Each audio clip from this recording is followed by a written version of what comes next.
Livro do Jogador, Parte 1, Criando Personagens, Capítulo 4, Personalidade e Antecedentes, Episódio 30, Detalhes do Personagem. Regras do D&D 5e. Uma produção RPG Next.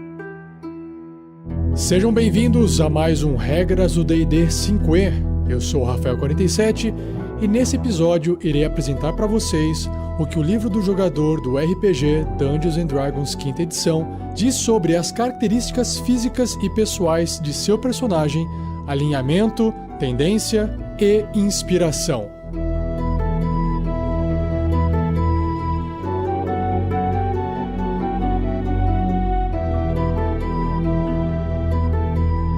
Seja você também um guerreiro ou uma guerreira do bem. Para saber mais, conheça nossas metas e recompensas na campanha do Padrim em www.padrim.com.br/rpgnext.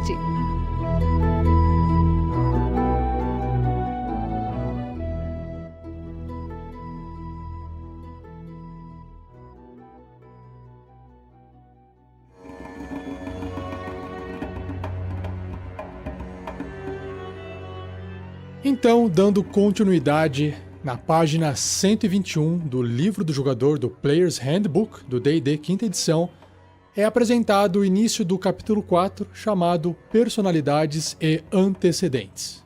E o primeiro parágrafo desse capítulo introduz o assunto geral. Ele fala assim: personagens são definidos por muito mais do que a sua raça e classe.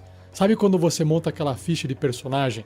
Lá com o seu jogador, ele escolhe a raça, escolhe a classe, e aí é isso, ele já sai pra aventura, vai pra porrada e não pensa um pouquinho no personagem. Mas eu quero fazer uma observaçãozinha aqui, que é o seguinte, né? Durante aventuras curtas, é mais difícil você querer criar um passado, uma personalidade pro seu personagem, porque aquele personagem vai ser deixado de lado por algum tempo. Então eu acho que, dependendo do tipo da aventura, vale mais a pena aprofundar nesse tipo de assunto desse capítulo ou não. Então, continuando. Eles são indivíduos com suas próprias histórias, interesses, conexões e capacidades que vão além do que a sua raça ou classe podem definir. E esse capítulo apresenta os detalhes que distinguem os personagens um dos outros, incluindo o básico, como nomes e a descrição física, as regras e antecedentes, ou seja, os backgrounds, e idiomas, até aqueles pontos mais refinados, como os detalhes de sua personalidade e tendência. E no finalzinho desse cast, eu também vou falar um pouco sobre a inspiração, que tem algo a ver com essa parte do capítulo 4.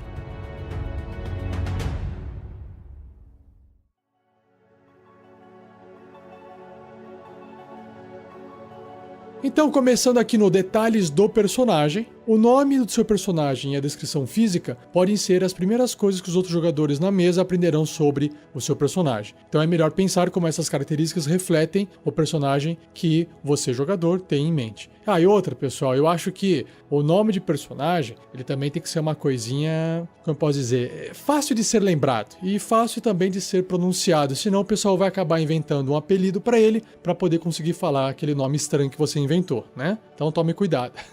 O nome do seu personagem já pode ser inspirado lá nos capítulos de raça. Ele já sugere alguns nomes de raça, se você quiser emprestar algum daqueles nomes, mas como são nomes inspirados no idioma inglês, pode ser que fique difícil também de você usar no português. Então gaste um tempo pensando no seu nome, no nome do seu personagem, mesmo se você for pegar esse nome de uma lista. Na sequência, o sexo do seu personagem. Aqui o livro diz que você pode jogar com um personagem do sexo masculino ou feminino sem receber benefícios adicionais ou sofrer desvantagens por isso. Pense sobre como o seu personagem se comporta em relação à expectativa de comportamento sobre sexo, gênero e sexualidade, né? Que são coisas diferentes. Então, por exemplo, um clérigo Drow masculino despreza a divisão tradicional de gêneros da sociedade Drow, por exemplo. O que pode ter sido a razão para que seu personagem tenha abandonado aquela sociedade e decidido subir à superfície. Enfim, nos dias de hoje a gente está com essa discussão mais aberta sobre gênero e sexualidade, então cabe bastante dentro do RPG você também trazer isso para o seu personagem. Eu acho interessante e claro que vai do gosto de cada um, de cada jogador. Ele continua: você não precisa ficar limitado a noções binárias de gênero e sexo. O deus Corellon Larethian é muitas vezes visto como andrógeno ou hermafrodita, por exemplo, e alguns elfos do multiverso foram feitos à sua imagem e semelhança. Legal. Você também poderia jogar com um personagem feminino que se apresenta como homem, ou um homem que se sente aprisionado em um corpo feminino, ou até uma anã barbada que odeia ser confundida com um anão. Sendo assim, a orientação sexual do seu personagem é de total escolha sua. Então tá aí umas dicas bem legais. O livro agora ele traz aqui um exemplo da Tika e Artemis, que são personagens bem contrastantes. É um blocozinho de informação que diz o seguinte: os detalhes nesse capítulo fazem uma grande diferença ao demonstrar como seu personagem é diverso de qualquer outro. Considere os seguintes guerreiros humanos. Então a Tika e o Artemis são dois guerreiros. Vamos lá.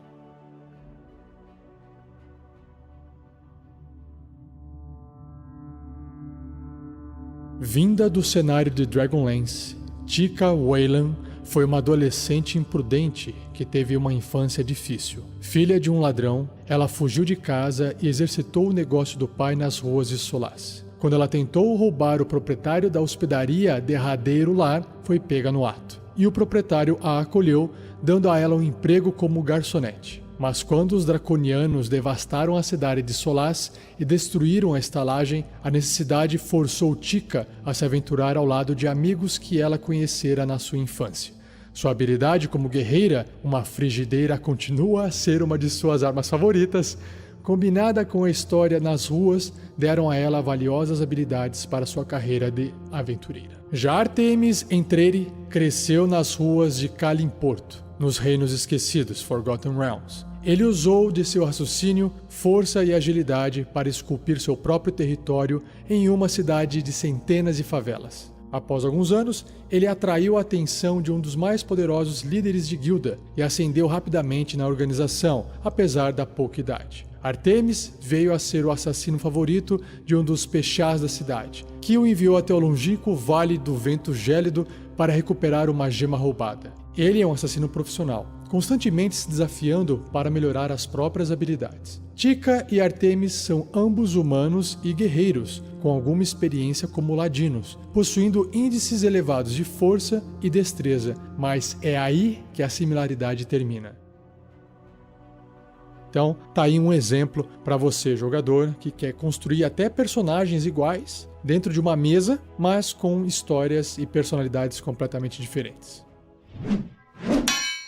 Já sobre a altura e peso, essa é uma parte mais numérica, que está numa medida norte-americana, mas eu vou tentar traduzir para vocês aqui e espero que seja fácil de entender. Bom, você, jogador, decide a altura e o peso do seu personagem e pode usar a informação fornecida na descrição de sua raça ou na tabela de altura e peso aleatório, que eu já vou mostrar para vocês. Pense nos valores de habilidade de seu personagem e na influência na altura e peso. Um personagem fraco e ágil pode ser magro, por exemplo. Um personagem forte e resistente pode ser alto ou apenas pesado, né? Pode ser fortão, grande, pode ser gordo, enfim. Se você quiser, pode jogar aleatoriamente a altura e o peso do personagem na tabela, que chama altura e peso aleatórios, e a rolagem de dado obtida na coluna modificador de altura determina a altura adicional, né? Você vai ter um valor lá que vai somar um pouquinho a um valor base. No caso, em polegadas, e eu vou já explicar a relação entre essas medidas para centímetros e metros do personagem, além desse valor base. Bom, vamos olhar logo a tabela. Vou pegar aqui o humano como base, tá? Na medida norte-americana de altura, ela utiliza pés e polegadas. Então, por exemplo, quando você tem 100 centímetros, isso equivale a 1 metro, certo? Quando você tem 12 polegadas, isso equivale a 1 pé. Só que 1 polegada tem mais ou menos 2,5 centímetros e 1 pé é mais ou menos o tamanho de um pé de 30 centímetros, né? Um pé meio grande. Então, para cada 12 polegadas, você tem 1 pé. Então, a base de altura de um humano é 4 pés e 8 polegadas. Isso dá mais ou menos, vamos lá fazer a conta, ó, 4 pés vezes 30 centímetros, 1,20 m, certo? 8 polegadas, você vai multiplicar mais ou menos por 2,5. Então isso vai dar 16, com 4 vai dar 20. Então 1,20 m com 20 centímetros, mais ou menos 1,40 m de altura base. Beleza até aqui? E aí você tem o modificador em polegadas. Você vai rolar 2 dados de 10 faces, e aí o resultado que sair, você vai somar isso em polegadas. Então se sair 12, você aumenta um pé, é mais fácil. Se sair 11, são 11 polegadas a mais. Se sair 13, é um pé e uma polegada. Então é mais ou menos assim que funciona. Então vamos supor aqui, só para arredondar, né? Que deu 10, ok? Então 10 polegadas são mais ou menos mais 25 centímetros, porque 10 vezes 2,5 dá 25 centímetros. Então já estou convertendo para você. Esses 10 você vai pegar então o peso base. Agora o peso tem outra medida. O peso é em libras. Só que não é tão difícil você converter isso para quilograma, porque uma libra tem quase meio quilo. Na verdade, uma libra é mais próximo de 450 gramas. Só que, para facilitar a conta, a gente faz primeiro com meio quilo. Depois a gente dá uma reduzidinha. Então vamos lá. 110 libras dá mais ou menos 50 quilos. Se você dividisse por 2, daria 55 quilos. Mas, como é um pouquinho menor, põe aí 50 quilos, beleza? Então o que você vai fazer? Você vai pegar aquele número que você rolou, que deu 10 no meu exemplo. Aí você vai multiplicar pela outra coluna, que aqui no humano o valor é 2Z4. Então você rola lá 2Z4 e vai dar o resultado em libras. Então vamos supor que saiu 2, ok? Então você tem mais 2 libras. Então aquele ser humano que tem 1,40 m mais os 25 centímetros médios, certo? Então ele tem quanto de altura? 1,65 m, então meio baixinho. O peso base dele vai ser 55 quilos, somados com 10 daquela rolagem sua, com os 2 daqueles 2Z4 que você rolou no modificador de peso. Então 10 com 2 dá 20, então são mais 20 libras, que são mais ou menos 10 quilos. Então você vai pegar 50 quilos mais 10, 60 quilos. Então o seu humano, que tem mais ou menos 1,65 m de altura, ele vai ter em média ali por essa conta 60 quilos, o que está dentro do padrão. E você pode ajustar à vontade isso, beleza? Então só para resumir, cada raça e sub-raça, como por exemplo o anão da colina, anão da montanha, o high elfo, o elfo alto, elfo da floresta, o elfo drow, halfling, draconato ou dragonborn, enfim, cada uma dessas raças tem a sua base de altura, vai ter o seu modificador de altura, vai ter o seu peso base e vai ter o seu modificador de peso nessa tabela. Então, só para dar mais 2 exemplos sem números, o que tem a altura base mais alta é o draconato. E claro, ele também tem o peso base mais alto, ok? Em contrapartida, o halfling é o que tem a altura base menor e a base de peso dele é a mesma do gnomo. Então, o gnomo ele tende a ser um pouquinho mais alto, na média, mas com o mesmo peso do halfling. Bom, chega dessa parte numérica aqui, depois vocês dão uma olhadinha no livro que fica mais fácil de entender. O livro também traz aqui um tópico chamado Outras Características Físicas. Ele diz assim: você, jogador, escolhe a idade do seu personagem e a cor do cabelo, olhos e pele. Para adicionar um toque distinto, você pode incluir em seu personagem uma característica física em comum ou memorável, como uma cicatriz, uma tatuagem ou o fato de ser manco, por exemplo. Então, para representar um pouco esse personagem até esse ponto, vamos voltar lá no Tika e Artemis e vamos ver quais são os detalhes dos personagens que o livro traz. Considere como os nomes Tika Weyland e Artemis Entreri diferenciam esses personagens um do outro e refletem sua personalidade. Tika é uma mulher jovem, determinada a provar que não é mais uma criança. Seu nome soa jovem e ordinário. Já Artemis Entreri vem de uma terra exótica e carrega um nome bem mais misterioso. Tika tem 19 anos de idade, no início de sua carreira de aventureira, tem cabelos ruivos, olhos verdes, pele clara salpicada de sardas e um sinal na pele em seu quadril direito. Já Artemis é um homem pequeno, compacto e com músculos firmes. Ele tem feições bem marcadas e maçãs do rosto bem altas, e sempre aparenta precisar se barbear. Seu cabelo preto é denso e cheio. Seus olhos são cinzas e sem vida, revelando o vazio de sua vida e alma. Então repare como são personagens completamente diferentes, só pela descrição desses detalhes. O próximo tópico se chama tendência ou alinhamento, e é um tópico que também já foi bastante discutido na internet. O livro explica aqui que uma criatura típica nos mundos de Dungeons and Dragons possui uma tendência, um alinhamento, algo que descreve de maneira ampla a sua moral e suas atitudes pessoais. A tendência é uma combinação de dois fatores. Um que identifica a moralidade, ou seja, se ele é bom, mau ou neutro. O outro descreve as suas atitudes perante a sociedade e as leis, se ele é leal, caótico ou neutro. Assim, são 9 tendências distintas definidas nessas possíveis combinações. Esses breves resumos das 9 tendências descrevem o comportamento típico de uma criatura que a possua. Os indivíduos podem variar bastante o comportamento e poucas pessoas são perfeitas, né, pessoal? Pouca gente é super perfeita. E consistentemente fiel aos preceitos básicos de sua tendência. Ou seja, a tendência, pelo próprio nome, é o que diz o que o seu personagem vai tender, né? Tende a ser daquele jeito. Não significa que ele não possa fazer coisas fora da sua tendência. Eventualmente, claro, né?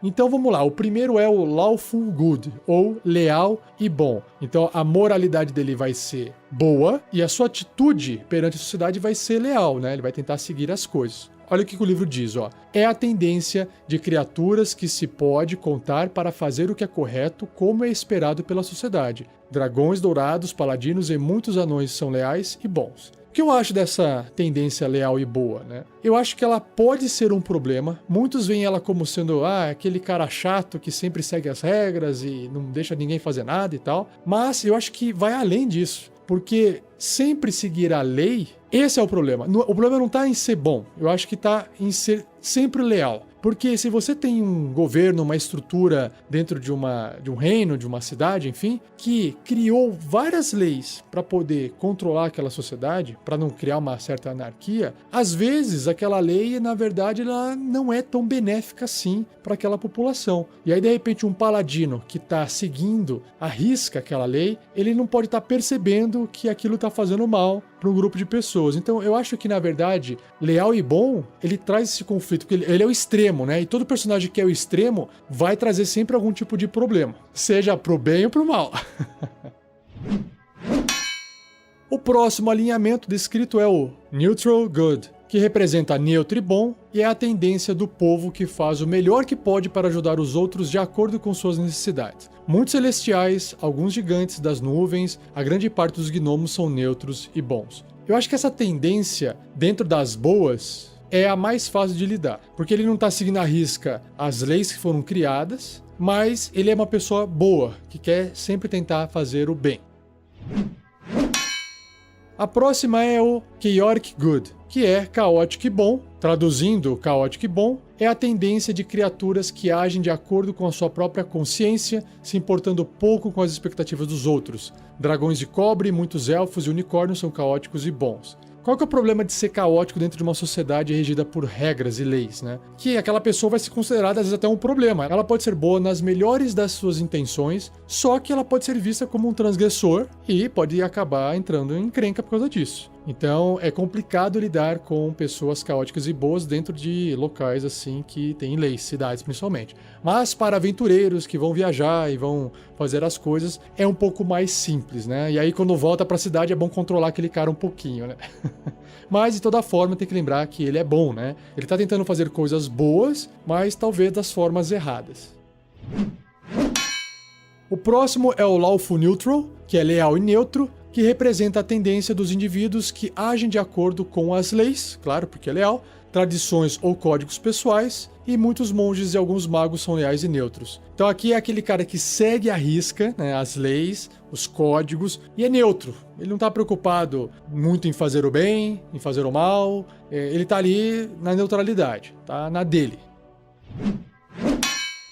O próximo é o Neutral, ou neutro, aquele que está bem no centro dessa tabela de 9 tendências. Neutro é a tendência daqueles que preferem manter distância de questões morais e não tomar partido, fazendo o que aparenta ser melhor conforme a situação. Então, se você quer criar um personagem e você não quer ficar, caramba, não sei qual a ideia, não sei o que eu vou ter de tendência, o que eu vou colocar de alinhamento para ele, se você não quer se preocupar com isso, vai de neutro, ok? Que é mais fácil. Um exemplo aqui, ó, o povo lagarto, muitos druidas, diversos humanos são neutros.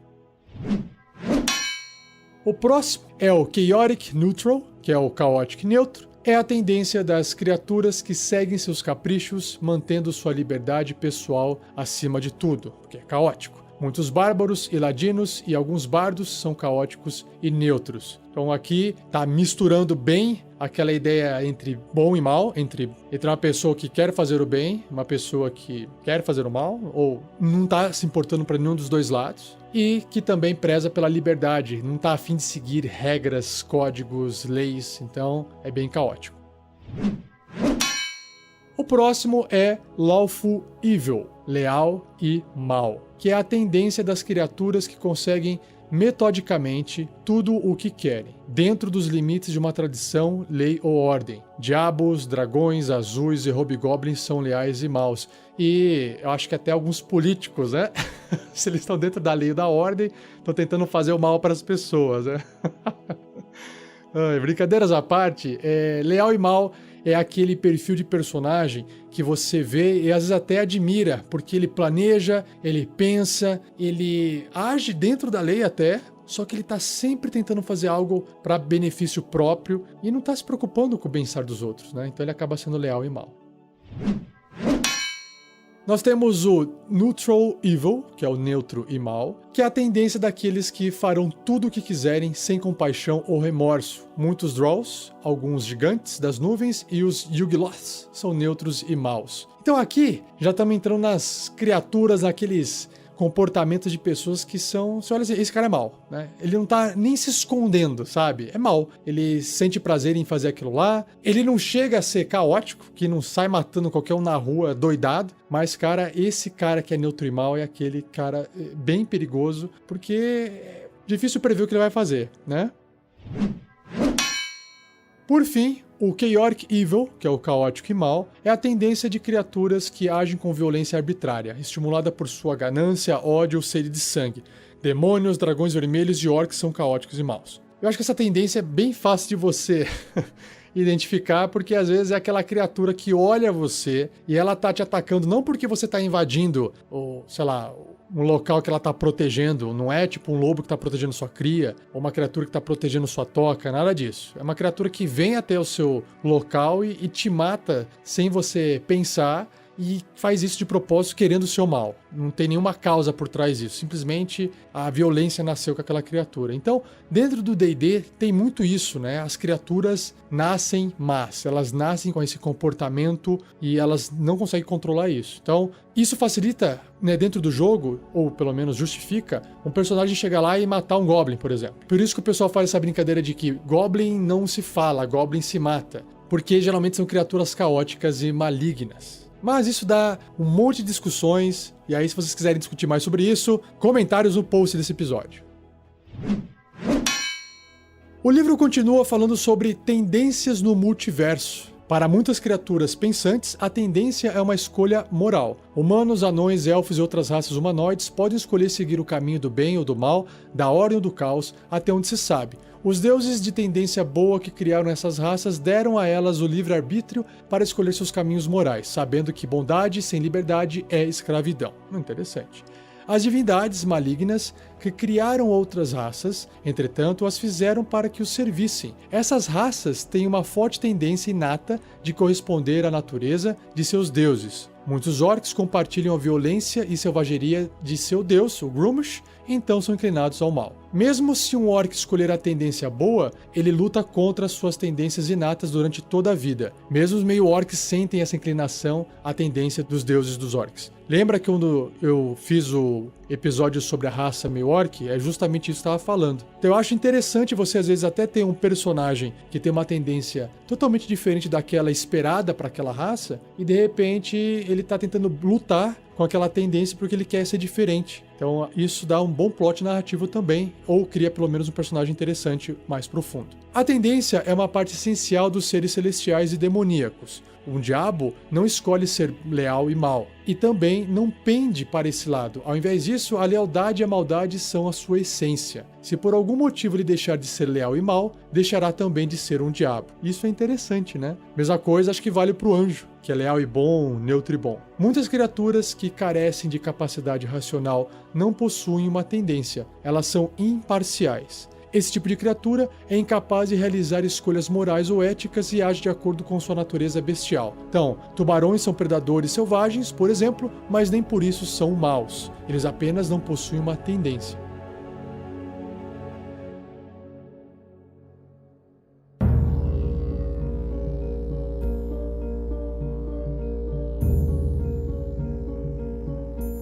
O outro tópico que diz aqui são os idiomas. A raça desse personagem indica os idiomas que ele conhece por padrão e o background, o antecedente, que eu vou falar em episódios futuros, talvez conceda acesso a um ou mais idiomas à sua escolha. Então você vai anotar o idioma que o seu personagem sabe na ficha de personagem. O livro diz assim: escolha os seus idiomas da tabela de idiomas padrão ou escolha um que seja mais comum na sua campanha. Com a permissão do mestre, você pode escolher algum idioma da tabela de idiomas exóticos, que eu já vou ler para vocês, ou um idioma secreto, como as gírias de ladrão ou druídico.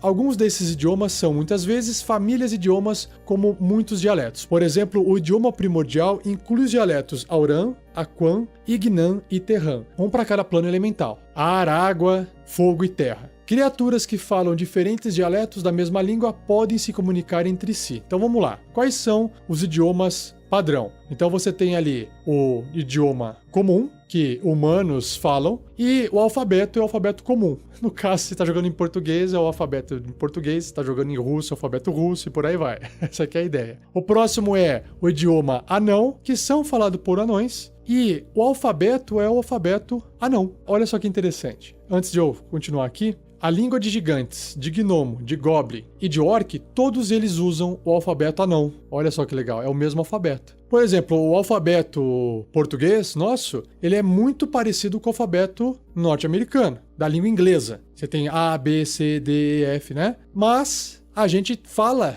um outro idioma, né? A gente fala português e eles falam, sei lá, inglês. Inglês norte-americano, inglês britânico. Então são outros idiomas usando o mesmo alfabeto, beleza? Continuando aqui, ó. Os elfos têm o idioma élfico, que são falados por elfos, e usam o próprio alfabeto, que é o alfabeto élfico. Ogros e gigantes falam gigante, usando o alfabeto anão. Os gnomos falam gnômico, ou, sei lá, gnomo, usando também o alfabeto anão. Os goblinoides, por exemplo, goblin, ou bugbear, enfim, goblinoides tem um monte, também falam goblin, e tem o alfabeto anão. Os halflings falam halfling, mas olha só, eles usam o alfabeto comum. Interessante, né? É um outro idioma usando o mesmo alfabeto. E os orcs falam orc, usando também o alfabeto anão. Legal, né?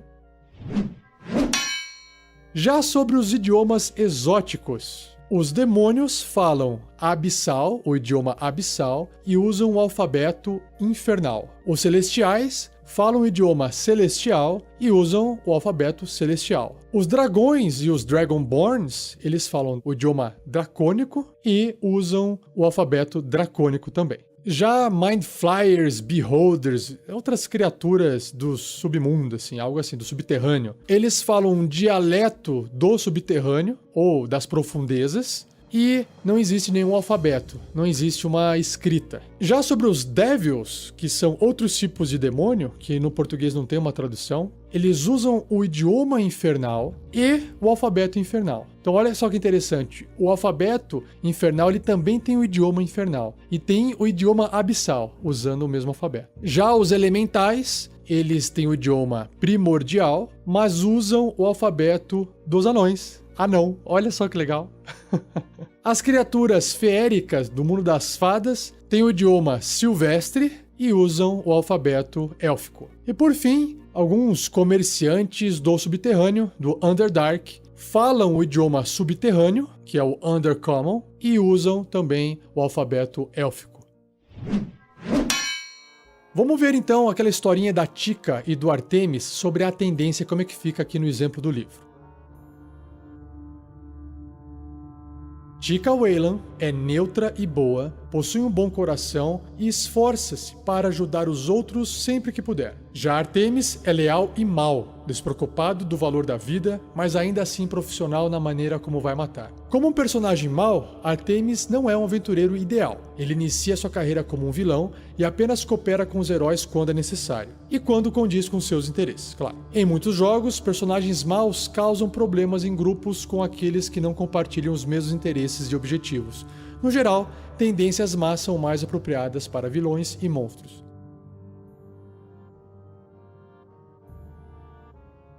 Eu acho que você pode sim ter um personagem mau, desde que você, jogador, tenha em mente que, para a aventura acontecer, você vai ter que cooperar com os outros jogadores. Então, se a sua tendência maligna ou seu comportamento, sei lá, caótico, no caso de criaturas caóticas, atrapalhar constantemente os outros jogadores, é bem provável que você não possa participar desse grupo de personagens, porque a galera não vai se entender e você vai ser convidado a se retirar, porque traz mais confusão do que ajuda. A não ser que o pessoal não se importe com essas confusões e ache isso até interessante para a aventura. Então é interessante conversar mestres e jogadores juntos e definirem, vamos ter personagens malignos ou não, vamos ter personagens caóticos ou não, como é que isso fica dentro da aventura, beleza?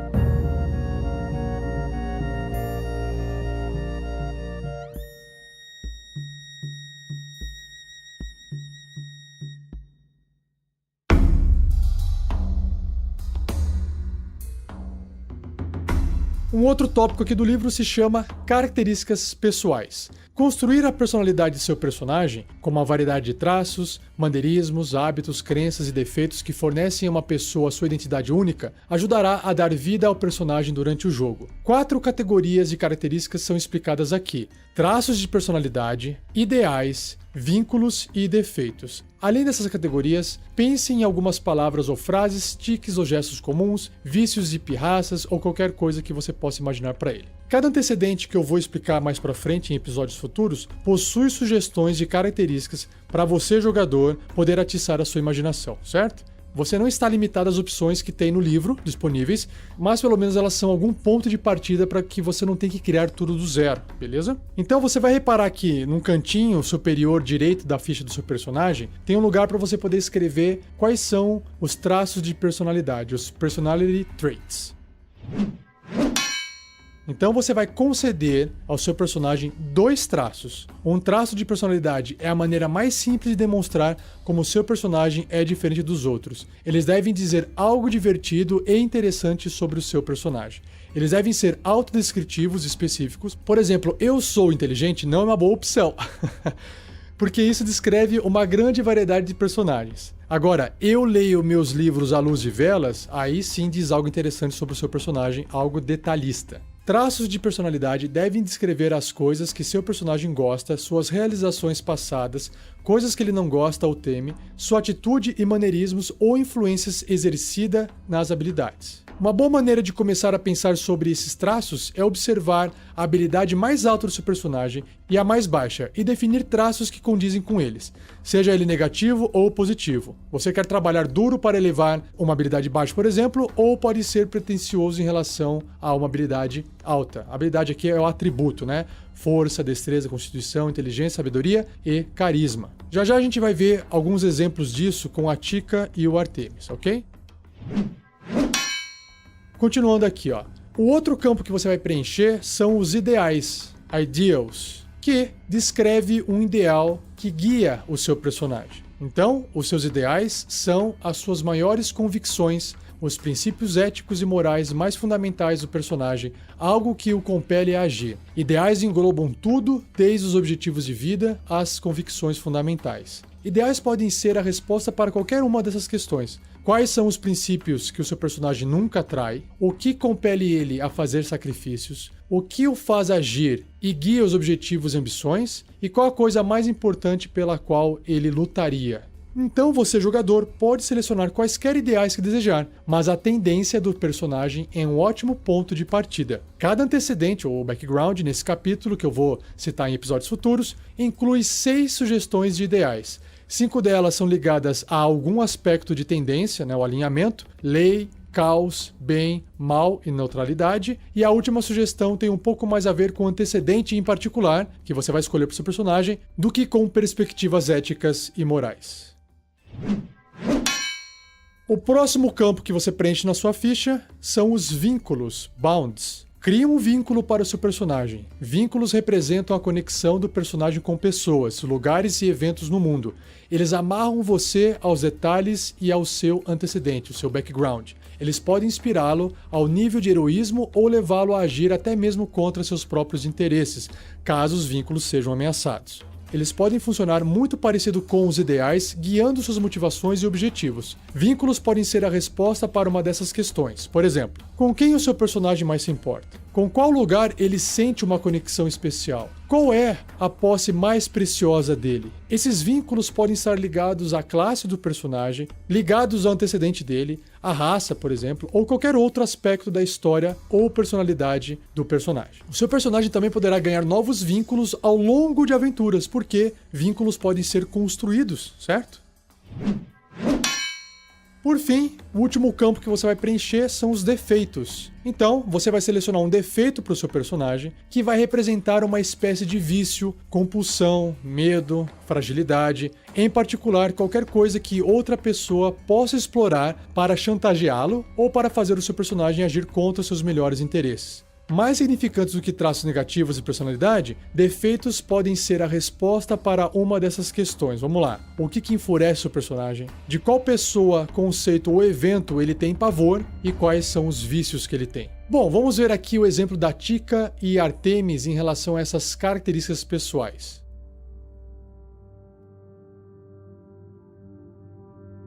Tika e Artemis possuem traços de personalidade distintos. Tika Wayland não gosta de ostentação e tem medo de altura, graças a uma queda feia em sua carreira como ladra. Artemis Entreri está sempre preparado para o pior e se move com confiança, rápido e preciso. Considere seus ideais agora. Tika Wayland é inocente, quase infantil, acredita no valor da vida e na importância de apreciar a todos. De tendência neutra e boa, ela segue ideais da vida e do respeito. Já Artemis Entreri nunca deixa suas emoções o controlarem. Ele se desafia constantemente para melhorar suas habilidades. Sua tendência é leal e mal e confere a ele ideais de imparcialidade e desejo por poder. Já o vínculo de Tika Wayland é a hospedaria Derradeiro Lar. O proprietário do local concedeu a ela uma nova chance na vida e sua amizade com seus companheiros de aventura foi forjada durante o tempo em que ela trabalhou lá. A destruição da estalagem pelos draconianos deu a Tika uma razão pessoal para odiá-los ardentemente. Seu vínculo pode ser fraseado assim: eu farei o que for preciso para punir os draconianos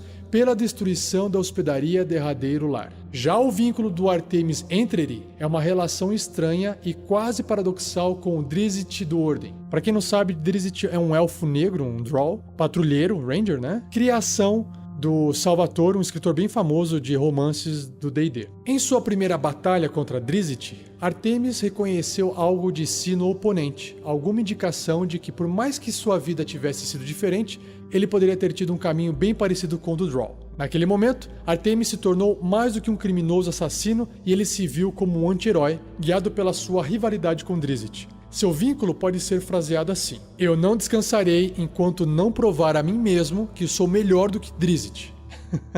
Boa.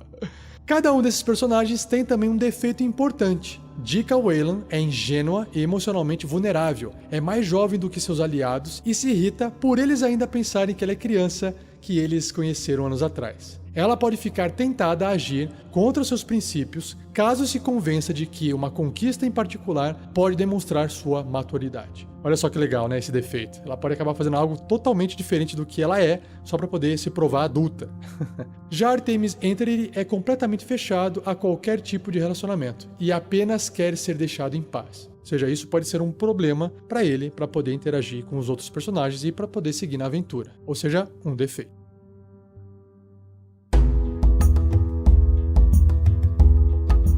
E para encerrar esse cast, a inspiração. Por que a inspiração está aqui? Ela é uma regra de sistema. Já vou falar para você o que é primeiro, mas ela tem tudo a ver com essa parte de personalidade, de background, de antecedente do seu personagem. Então, inspiração é uma regra que o mestre pode usar para recompensar o jogador por interpretar o seu personagem de acordo com os traços de personalidade, ideais, vínculos e defeitos. e você tem um cantinho na ficha que você pode marcar ali se o seu personagem tem ou não inspiração. Ao usar a inspiração, o personagem então, por exemplo, pode recorrer ao seu traço de personalidade de compaixão junto aos mendigos para dar a ele uma vantagem na negociação com o príncipe dos pobres. Ou pode invocar uma inspiração em seu vínculo de defesa à sua aldeia natal e sobrepor o efeito de uma magia sobre ele. Esses são exemplos de como a inspiração poderia ser utilizada. Então, como é que ganha inspiração? O mestre pode escolher conceder ao personagem inspiração por uma variedade de razões. Tipicamente, ele receberá esse benefício quando interpretar os traços de personalidade, ceder às suas desvantagens descritas por seus defeitos e vínculos, ou de qualquer outra maneira demonstrar como o personagem realmente é. Então, o mestre explica no jogo como é que pode obter inspiração durante o jogo e deixa isso acordado com a equipe. Lembrando que o seu personagem ele tem ou não inspiração. Não tem como acumular várias inspirações para poder usar depois, beleza? E como é que usa inspiração? Se o seu personagem tiver, então, inspiração, que a gente também comenta falar ponto de inspiração, ele poderá gastá-la quando realizar uma jogada de ataque, um teste de resistência ou habilidade. E ao gastar essa inspiração, vai conceder vantagem nessa jogada específica. Além disso, se o seu personagem possuir inspiração, ele poderá recompensar outro jogador por ter boa interpretação, raciocínio inteligente ou simplesmente por fazer algo excitante no jogo. Então, quando esse outro personagem faz algo que realmente contribua para a história e de uma maneira divertida e interessante, esse personagem que tem inspiração pode abrir mão dessa inspiração dele para poder fornecê-la para aquele personagem. Quando joguei a Mina Perdida de Phandelver, usei a inspiração de uma forma um pouco diferente. Eu deixei ela de forma mais solta, mais abrangente. Quando eu achava que o jogador estava precisando de uma força, mas ele estava lá todo empolgado e fazia todo sentido ele acertar aquele golpe, eu dava inspiração para ele e ele até acabava usando aquela inspiração na hora, durante aquele ataque ou durante aquela rolagem. Então eu acho que isso trazia um pouco mais de contraponto naquele momento em que os personagens não podiam se ferrar naquele momento. Mas claro que eu dava apenas inspiração uma vez ou outra, né, no dia, não era toda hora, constantemente. Senão o jogo fica completamente desequilibrado. Enfim, acho que perde um pouco a graça. Bom, pessoal, então, com essa explicação final sobre o que é inspiração, eu encerro esse podcast. E nos próximos posts, nos próximos episódios, vocês vão perceber que serão vários episódios mais curtinhos explicando cada um dos antecedentes, cada um dos backgrounds que o livro traz para você poder escolher para o seu personagem. Mas antes de você ir embora, gostaria de fazer aqui um pedido rapidinho para você. Se você assina o nosso feed pelo iTunes e se você ainda não votou lá, entre no iTunes e vote, né? Vote de 1 a 5 estrelinhas para o nosso projeto, para o nosso feed. Pode ser para o Regras do D&D 5e, pode ser para o feed do RPG Next, que tem todos os podcasts publicados, mas não importa. O importante é que você faça sua contribuição para que mais pessoas nos encontrem dentro do iTunes e isso ajude o projeto a crescer, beleza? E não se esqueça de que daqui uma semana eu irei publicar o próximo episódio que vai apresentar o background Acolyte ou Acólito. Beleza? Pessoal, muito obrigado, um abraço para vocês e até o próximo episódio.